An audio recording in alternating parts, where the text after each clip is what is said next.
नमस्कार साथियों। राजस्थान जी के इंटरव्यू के पर्पज से पढ़ रहे हैं। इस सीरीज की ये 8वीं क्लास है। आज हम राजस्थान में 1857 की क्रांति के बारे में पढ़ेंगे। ठीक है। 1857 में अंग्रेजों से जब हम गुलाम हुए थे, लगभग 1803 के आसपास। अंग्रेज तो आ गए तो 1600 में। 1803 ईस्वी में पूरा भारत अंग्रेजों का गुलाम हो चुका था। ठीक है। तो 1803 में जब पूरा भारत अंग्रेजों का गुलाम हो चुका था, तो हमने 1857 में एक क्रांति की शुरुआत की। इस क्रांति का पर्पज था कि भारत को अंग्रेजों की अधीनता से आज़ाद करवाना। ठीक है। ये 1857 की क्रांति को प्रथम स्वतंत्रता संग्राम के नाम से जाना जाता है। ठीक है। प्रथम स्वतंत्रता संग्राम। जितने भी आप वीर पुरुषों की कहानियां वगैरह सुनोगे, ठीक है, झांसी की रानी की, तात्या तोपे की, बहादुर शाह जफर, इन लोगों ने सबने इसी प्रथम स्वतंत्रता संग्राम या 1857 की क्रांति में ही अपने प्राणों की आहुतियां दी। ठीक है। राजस्थान में 1857 की क्रांति की शुरुआत की बात करें तो ये 28 मई 1857 को हो गई थी। ठीक है। इसके बारे में थोड़ी सी मैं चर्चा कर लेता हूँ। यहाँ पर चर्चा कर लेता हूँ कि एक डेट डिसाइड हुई थी 31 मई 1857 को। पूरे देश में एक साथ ये क्रांति की शुरुआत की जाएगी। ठीक है। तो 31 मई 1857 की एक डेट डिसाइड हुई थी। उस समय कोई दूरभाष तो होता नहीं था, तो प्रत्येक जगह एक चिन्ह लेके भेज दिया जाता था। ये चिन्ह हुआ करता था कमल का फूल और रोटी। इस चिन्ह को 1857 की क्रांति का प्रतीक चिन्ह माना जाता था, और इस चिन्ह को लेके जगह जगह ये खबर पहुंचाई जाती थी कि हम इस डेट को 1857 की क्रांति का शुरुआत करेंगे। ये डेट 31 मई 1857 डिसाइडेड थी, पर इससे लगभग 15 दिन पहले ही 15 मई के आसपास मंगल पांडे, जो बैरकपुर छावनी यूपी में हुआ करते थे, उन्होंने जो सुअर और गाय की चर्बी की बनी हुई नई गोलियां थी, उनके विरोध में वो गोलियां से 2-3 अंग्रेज अफसरों की हत्या कर दी, और लोगों में भड़ास उठाई कि 31 तारीख से हमें विद्रोह करना है, क्रांति शुरुआत करनी है। उन्होंने उससे पहले ही बैरकपुर के अंदर 15 मई को ही उत्फा में 2 लोगों का मर्डर कर दिया, और दोनों अंग्रेज अधिकारी थे। वहां से इस क्रांति की शुरुआत हुई। वहां से जो सैनिक बैरकपुर से भागे, तो कुछ भागते भागते अजमेर के पास नसीराबाद की छावनी में आए। वहां सैनिकों को खबर दी कि हमारे तो क्रांति की शुरुआत हो गई। तो इन्होंने भी 28 मई 1857 को राजस्थान में पहली बार नसीराबाद छावनी, उस समय राजस्थान में छह छावनियां हुआ करती थी। एक देवली थी, नसीराबाद थी, खेड़वाड़ा थी। ठीक है। तो ऐसी छावनियों में से एरनपुरा थी एक पाली के पास। सबसे पहले नसीराबाद छावनी से इस क्रांति की शुरुआत होती है, और नसीराबाद में छावनी को क्रांतिकारियों के द्वारा, सैनिकों के द्वारा लूट लिया जाता है। पूरी बंदूकें लूट लेते हैं, अंग्रेज अधिकारियों को मार दिया जाता है। ये भागकर, और एक नीमच ठिकाना होता था, वहां से भी क्रांति के जो सैनिक भागकर ये आए आउवा के पास। आउवा पाली के अंदर आता है। ठीक है। पाली जिले में आउवा के अंदर एक शासक हुआ करता था, कुशाल सिंह जी, कुशल सिंह जी, दोनों नाम आते हैं बुकों में। इन राजा के पास आए। राजा ने इनको भोजन की व्यवस्था करी, और इन्होंने राजा साहब से कहा कि आप हम सैनिकों का प्रतिनिधित्व करें, क्योंकि हमने तो किसी शासक के अधीन ही काम किया। पहले सेना में हमें जो सीनियर अफसर होते थे वो आदेश देते थे, गोली चला देते थे। तो हमें युद्ध लड़ना नहीं आता। हमें युद्ध का, हम जैसा आप आदेश करेंगे, जो प्लानिंग बनाएंगे, उसके अनुसार हम काम कर देंगे। तो कुशल सिंह जी, तो जो आउवा के शासक हुआ करते थे, ठिकानेदार हुआ करते थे, उनके नेतृत्व, उन्होंने 1857 की क्रांति में राजस्थान के लगभग सभी सैनिकों का नेतृत्व किया। ठीक है। जोधपुर की सेना से इनकी लड़ाई भी हुई थी, ये जीते भी सही। गोरा काला का युद्ध कहा जाता है। एक तरफ इंडियन थे जिनको काले कहा जाता था, एक तरफ पूरे अंग्रेज थे, गोरे काले का युद्ध हुआ था।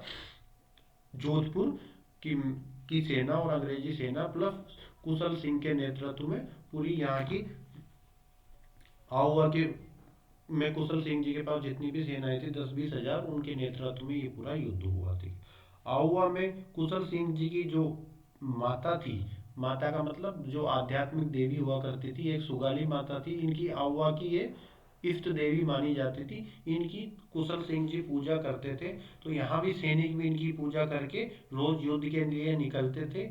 इस सुगाली माता के 10 सिर और 54 हाथ थे। इसको 1857 की क्रांति की देवी कहा जाता है, क्योंकि ये आउवा के शासक की कुल देवी थी। सभी लोग इन्हीं की पूजा करते थे, तो 1857 की क्रांति की देवी के नाम से सुगाली माता को जाने जाने लगा। 10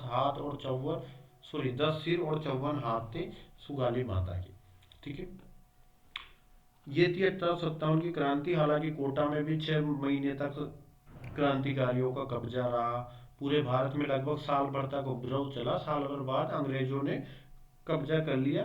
जितने भी शासक थे, सब शासकों ने अंग्रेजों का साथ दिया। जनता का अगर शासक थोड़ा बहुत भी, आधे शासक भी साथ दे देते तो उसी वक्त देश आजाद हो जाता। चंद अंग्रेज थे, और हिंदुस्तानी तो जनसंख्या में आज भी अनलिमिटेड है, आप परिचित है। अब पढ़ते हैं जनजातीय आंदोलन। ठीक है, कुछ जनजातियां हमने पढ़ी थी। उन जनजातियों के द्वारा आंदोलन चलाए गए, उनको जनजातीय आंदोलन कहा जाता है। ठीक है, कुछ जनजातियां पढ़ी थी, जैसे हमने भील पढ़े थे, हमने गरासिया पढ़ लिए। ठीक है, सांसी पढ़ लिए, उसके अलावा कथोड़ी पढ़े थे। कई जनजातियां हमने पढ़ी थी। ठीक है, डामोर। तो ये भगत आंदोलन जनजातीय आंदोलन था। इसके प्रणेता गोविंद गिरी थे। ठीक है, ये डूंगरपुर बांसवाड़ा में भीलों के द्वारा चलाया गया था। तो इस आंदोलन की शुरुआत करने वाले गोविंद गिरी जी थे। इन्होंने 1883 में संप सभा के नाम से एक सभा की स्थापना की। इसमें अधिकतर भील सदस्य हुआ करते थे, और उनको सामाजिक जो उनके में बुराइयां, शराब पीना, अशिक्षा वाला, उनको में सुधार करने के लिए गोविंद गिरी जी ने यह आंदोलन चलाया था। इस आंदोलन की सभा हो रही थी 17 नवंबर 1913 को मानगढ़ पहाड़ी पर। ठीक है, मानगढ़ धाम है, ये मानगढ़ धाम पर मानगढ़ पहाड़ी है, वहां पर उस पर भीलों के की सभा चल रही थी, संत सभा की। इस सभा पर अंग्रेजों ने गोली चलाकर 1500 लोगों को शहीद कर दिया। तो 1500 भील इस आंदोलन में अंग्रेजों की गोलियों के हाथों मारे गए। मानगढ़ धाम को राजस्थान का जलियांवाला बाग कहा जाता है। ठीक है, एक पहाड़ी पर भीलों की सभा चल रही थी। गोविंद गिरी जी उस सभा को संबोधित कर रहे थे। अंग्रेजों ने उस सभा को घेर के चारों तरफ से गोलियां चलाई अंधाधुंध। 1500 लोग इन डॉक्यूमेंट में शहीद हुए। हो सकता है 7 से 8 हजार लोग वहां पर शहीद हुए होंगे। इसलिए जो मानगढ़ धाम है, इसको राजस्थान का जलियांवाला बाग कहा जाता है। ठीक है, ये वेनेश्वर जो डूंगरपुर में है, उसके नीचे बांसवाड़ा आता है। बांसवाड़ा में ये मानगढ़ धाम है। गुजरात और राजस्थान बॉर्डर से बिल्कुल पास की ये जगह है। इसको राजस्थान का जलियांवाला बाग कहा जाता है। ठीक है, जलियांवाला बाग में भी यही हुआ था कि जनरल डायर के द्वारा भारतीयों की जो सभा चल रही थी, उस सभा पर गोलियां चलाई गई। कई लोगों ने कुएं में कूद के जान बचाने के लिए उसमें मर गए, कई लोग भगदड़ में मर गए, कई गोलियों से मर गए। ठीक है, तो अमृतसर का जलियांवाला बाग के समकक्ष इसको माना गया, मानगढ़ धाम हत्याकांड को, कि ये राजस्थान का जलियांवाला बाग है। गांधी जी ने ऐसा कह के संबोधित किया। एक ही आंदोलन या भूमत आंदोलन। ठीक है, एक हो जाओ, इसका मतलब होता है एक ही, और भोमट एक क्षेत्र है डूंगरपुर बांसवाड़ा का, उस क्षेत्र को भोमट क्षेत्र कहता है। तो भोमट क्षेत्र में यह आंदोलन चला था, और एक होने के लिए आंदोलन चलाया गया था। बाबू शाह के नाम से प्रसिद्ध व्यक्ति थे मोतीलाल तेजावत, इनके नेतृत्व में यह आंदोलन चला था। ठीक है, भीलों का यह आंदोलन है। तो बाबू साहब भी मोतीलाल तेजावत जी के नेतृत्व में यह आंदोलन की शुरुआत हुई। 9 मार्च 1922 को आदिवासी जब सम्मेलन कर रहे थे, तब अंग्रेजों ने वापस उनको घेर कर गोलियां चलाई, और 1200 भील शहीद हुए। इसको दूसरा जलियांवाला बाग हत्याकांड की संज्ञा दी जाती है। ठीक है, पहले गोविंद गिरी जी के समय हुए, मानगढ़ में हुआ, 1500 लोग शहीद। दोबारा फिर जब सम्मेलन चल रहा था 9 मार्च 1922 को, तो अंग्रेजों ने वापस इनको घेर कर गोलियां चलाई, और इसको द्वितीय जलियांवाला बाग हत्याकांड की संज्ञा दी जाती। इसके बाद भीलों का विश्वास उठ गया कि ना इकट्ठे होने, ना सभा करनी, और इन्होंने सभा नहीं की। ठीक है, ऐसा क्यों करते थे इनको घेर के गोली? क्योंकि ये सामाजिक उत्थान हो जाता तो टैक्स वगैरह ज़्यादा लेते थे, उसका विरोध करते थे। कभी भी ये चाहते नहीं थे कि शिक्षित हो। अभी भी वर्तमान राजनीतिक व्यवस्था भी यही है कि अगर आप शिक्षित हो जाओगे तो आप अच्छे बुरे में फ़र्क करने लग जाओगे, अच्छे बुरे में फ़र्क करोगे तो राजनेताओं की जय जयकार कौन करेगा। इसलिए हाथों में अनलिमिटेड डाटा दे के रील देखने के लिए आपको बिठा दिया जाता है, ताकि आप अच्छे बुरे में फ़र्क नहीं कर सको। शिक्षित नहीं रहोगे तो क्या, दिन भर रील चलाओ, मस्त रहो और वोट दो हमें। आप ज़्यादा दिमाग लगाओ ही मत, ठीक है। इसलिए काम धंधा लगा रखा है हम लोगों को रील के द्वारा। मीणा आंदोलन, ठीक है। मीणा जनजाति सबसे ज़्यादा शिक्षित जनजाति है। मीणाओं में दो प्रकार के मीणा होते थे, जमींदार मीणा और चौकीदार मीणा, ठीक है। एक तो जमींदार मीणा, एक चौकीदार मीणा। तो जो चौकीदार मीणा होते थे वो लूटपाट करते थे आसपास के गांव में।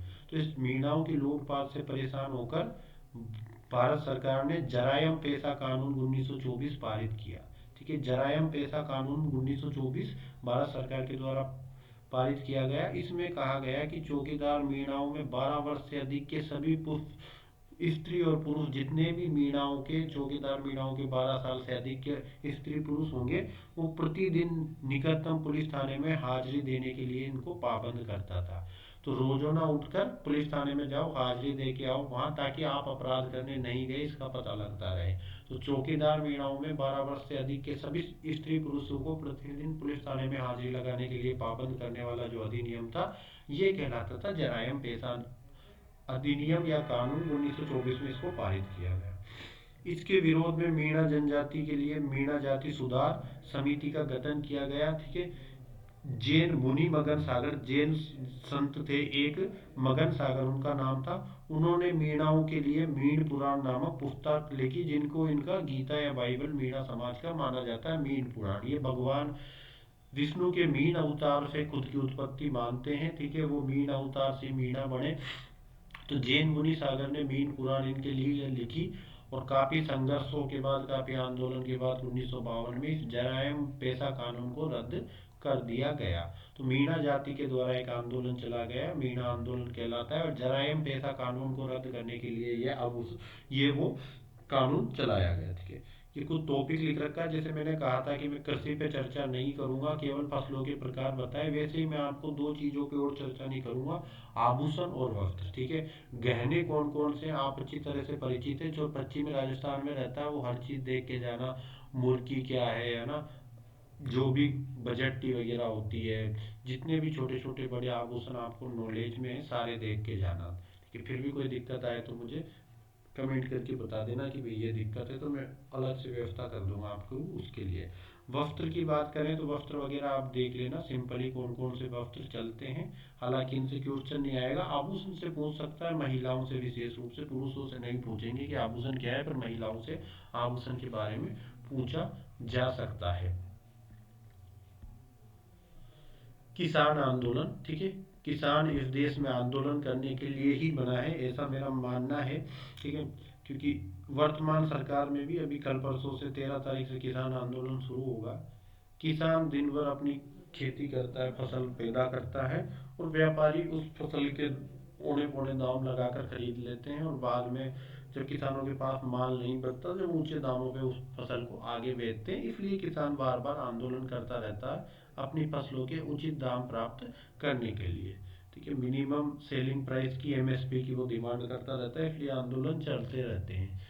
किसान आंदोलन पुराने समय से भी चले आ रहे हैं। क्यों चलते थे? वही राजाओं के टैक्स बढ़ जाते थे, राजा भूमियों के से लिए जाने वाले करों में अत्यधिक वृद्धि कर देते थे, तो किसान आंदोलन करने लग जाते थे। हर अलग अलग एरिया में अलग अलग कारण रहे हैं। बिचौलिया किसान आंदोलन पूरे भारत का सबसे प्रसिद्ध आंदोलन इसको माना जाता है, बिचौलिया किसान आंदोलन, ठीक है। बिचौलिया जगह की बात करें तो ये भीलवाड़ा के अंतर्गत आती है ये जगह, भीलवाड़ा जिले में बिजोलिया आता है। 1897 में इस आंदोलन की शुरुआत हुई, 1941 तक चला।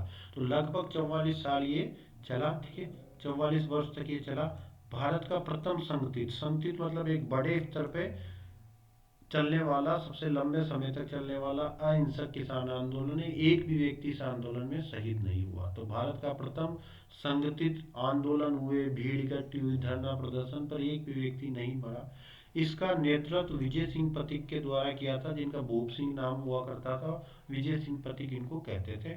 और बाद में उदयपुर के माणिक्य लाल वर्मा थे, वो इस आंदोलन से जुड़े। 1917 तक तो विजय सिंह पथिक ने नेतृत्व किया। उसके बाद 1918 से 1941 तक माणिक्य लाल वर्मा, जो उदयपुर रियासत के वो निवासी हुआ करते थे, वहाँ माणिक्य लाल वर्मा ने इसका नेतृत्व किया, बिजोलिया किसान आंदोलन। बिजोलिया में एक जगह हुआ करती है ऊपर माल नाम की थी, ऊपर माल।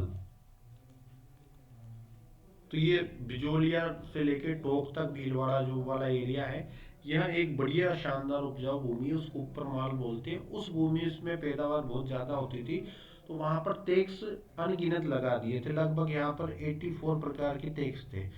राजा के बच्चा पैदा हुआ, टैक्स लेते थे। बच्चे ने पहली बार भोजन किया तो वो कलेवा टैक्स हो जाता था, ठीक है। उसके बाद वो पहली बार घोड़े पे बैठ के अपना राज्य घूमेगा, उसका अलग से टैक्स लेता था।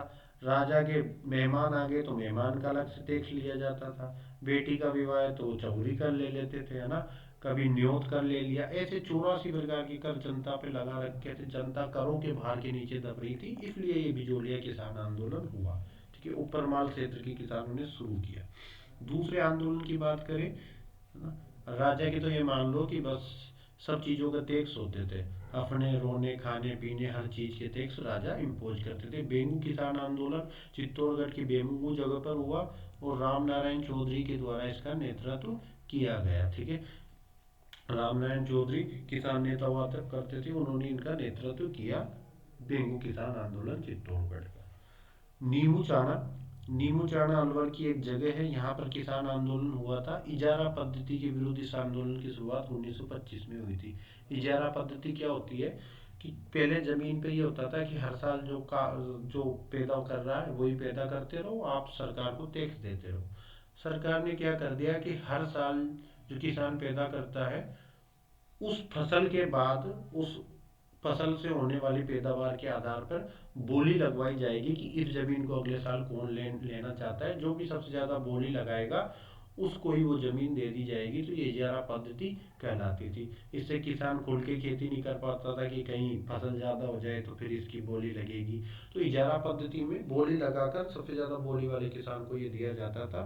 1925 में इसकी शुरुआत हुई थी। जकात आंदोलन, ठीक है। जकात आंदोलन, एक जकात मतलब टैक्स हो जाता है, उसके लिए इसको जकात आंदोलन कहते हैं। सीकर झुंझुनू को तोरावती क्षेत्र कहते हैं, ठीक है।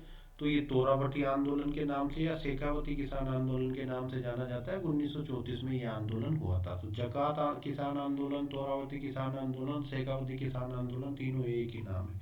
नेतृत्व किया था नरोत्तम जोशी और हरलाल खर्रा के द्वारा, ठीक है। नरोत्तम जोशी और हरलाल खर्रा के द्वारा इसका नेतृत्व किया गया था, ठीक है। इस हरलाल खर्रा के पुत्र हैं अभी जाबर सिंह खर्रा, ठीक है। जाबर सिंह खर्रा जो वर्तमान राजस्थान में भजन लाल सरकार में मंत्री है, इनके पुत्र हैं हरलाल खर्रा जी के, ठीक है। जाबर लाल खर्रा यूडीएच मंत्री, स्थानीय स्वशासन विभाग के मंत्री हैं, हरलाल खर्रा के पुत्र, ठीक है। महिला है किशोरी देवी, एक जो हरलाल खर्रा की पत्नी हुआ करती थी। इन किशोरी देवी के नेतृत्व में कतरातल जगह है सीकर के अंदर, वहाँ 10,000 महिलाएं इकट्ठी होकर उन्होंने इस किसान आंदोलन के पक्ष में एक सभा की। तो किशोरी देवी हरलाल खर्रा की जो पत्नी थी, उनके नेतृत्व में कतरातल सीकर के अंदर 10,000 महिलाओं ने एक साथ मिलकर यह आंदोलन किया। इसको लंदन से एक अखबार प्रकाशित होता था, डेली हेराल्ड नाम का अखबार। इस अखबार में यह खबर प्रकाशित हुई फोटो के साथ, कचरागा सीकर में 10,000 महिलाएं किसान आंदोलन कर रही है। और उसी अखबार के हेडलाइंस के आधार पर ब्रिटेन का जो हाउस ऑफ कॉमन्स है, ब्रिटेन की संसद है, उसमें यह मामला उठा था कि शेखावती के किसानों की समस्या का समाधान किया जाए, वहां के किसान आंदोलन कर रहे हैं। तो ये राजस्थान का एक आंदोलन था जिसको लंदन के किसी अखबार ने डेली डेली हेराल्ड नाम के जो अखबार थे उसने प्रकाशित किया। और उस अखबार में प्रकाशित खबर के आधार पर हाउस ऑफ कॉमन जो ब्रिटेन की संसद है, उसमें ये इस आंदोलन से संबंधित मामला उठा। दुधवा खारा, चूरू के पास एक गांव है दुधवा खारा, वहां एक किसान आंदोलन हुआ। तो पुराने समय में चूरू आता था बीकानेर रियासत के अंदर। तो बीकानेर रियासत के दुधवा खारा गांव में, ठीक है, 1944 में चौधरी हनुमान सिंह के एक नेता हुआ करते थे, उनके नेतृत्व में किसान आंदोलन की शुरुआत हुई। तो बीकानेर रियासत के दुधवा खारा चूरू के पास ये गांव पड़ता है, इसमें चौधरी हनुमान सिंह ने 1944 में किसान आंदोलन शुरू किया। मेघाराम वैद्य ने भी इस आंदोलन का समर्थन किया था। टैक्स में बढ़ोतरी इस आंदोलन का कारण था, ठीक है। उसके बाद एक आंदोलन और है पंचपाणा किसान आंदोलन। 5 गांवों का एक समूह हुआ करता था। पहला बिसाऊ था, दूसरा धुंधलोर, तीसरा मलसीसर, चौथा मंडावा, पांचवा नवलगढ़। तो 5 बड़ी बड़ी रियासतें हुआ करती थी, बिसाऊ, धुंधलोर, मलसीसर, मंडावा और नवलगढ़। इन पांचों स्थलों के या पांचों रियासत के अंदर जितने भी किसान आते थे, उन्होंने मिलकर संयुक्त रूप से एक आंदोलन की शुरुआत की और टैक्स में बढ़ोतरी के विरुद्ध ये आंदोलन था, ठीक है। सामंतों ने टैक्स ज्यादा बढ़ा के लेना शुरू कर दिया था। उनके लिए इन 5 जगह बिसाऊ, धुंधलोर, मलसीसर, मंडावा और नवलगढ़ में जो आंदोलन शुरू हुआ किसानों का संयुक्त रूप से, ये पंचपाणा किसान आंदोलन कहलाता। पंच का मतलब 5 जगह, 5 ये पाणे हैं, इन्होंने एक साथ मिलकर आंदोलन किया, तो ये पंचपाणा किसान आंदोलन कहलाता है, ठीक है। आज के लिए इतनी ही बस क्लास को समाप्त करते हैं। कल हम पढ़ेंगे हमारे लोक देवता और विभिन्न संप्रदाय के बारे में, ठीक है। धन्यवाद। हरिओम तत्सत।